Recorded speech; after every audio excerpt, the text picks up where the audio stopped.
A political earthquake has rocked Britain to its foundations, and its epicenter lies in Downing Street. Keir Starmer, the man who once vowed to uphold the result of the Brexit referendum, now stands accused of orchestrating what critics call the greatest betrayal of British democracy in a generation. At the heart of the crisis is the so-called Brexit reset deal, a secretive agreement Starmer reportedly brokered with Brussels without public or parliamentary scrutiny. Critics say the deal reverses the hard-won sovereignty secured in the 2016 vote, realigning Britain with EU regulations under the guise of streamlining red tape. Under the New Deal, UK citizens will be scanned through more EU e-gates. Pet passports return, reintroducing European animal regulations. British food, agricultural and border standards are being aligned with EU laws. The government spins this as modernisation. Opponents see it as surrender. In return, Britain gains limited trade concessions, a few improved export channels, and a youth mobility scheme, widely seen as a backdoor to free movement. For Leave voters, it's a bitter pill. Brexit, they argue, has been undone without consent. But what has elevated this from political scandal to constitutional crisis is the voice of Prince William. Known for his strict neutrality, the future king has reportedly broken royal silence in private, declaring, "This is not the Brexit our people voted for." The quote, leaked by insiders, has shaken Westminster to its core. Sources say the prince is furious, not just at the policy, but at what he sees as a betrayal of national integrity. According to those close to the palace, he has vowed that once king, his first mission will be to restore the people's voice and hold leaders accountable.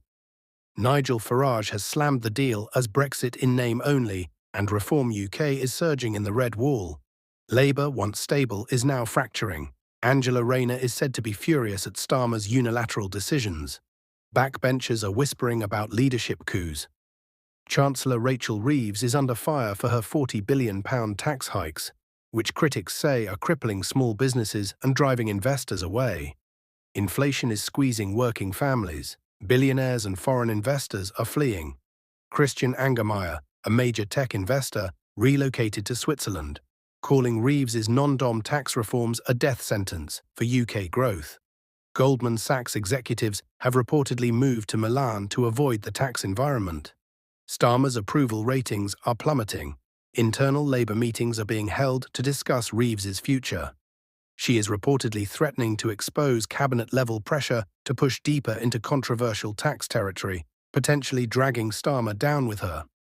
Meanwhile, public trust is evaporating. Social media is ablaze with hashtags like Starmer the traitor and Not My Brexit.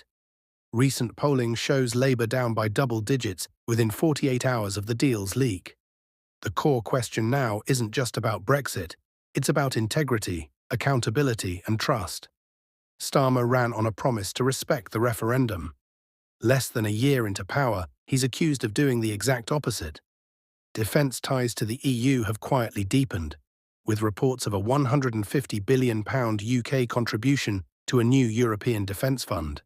The UK's carbon trading system is being merged with Europe's, an indirect but substantial surrender of regulatory independence. In this moment of national reckoning, even some Remain voters are questioning the government's direction.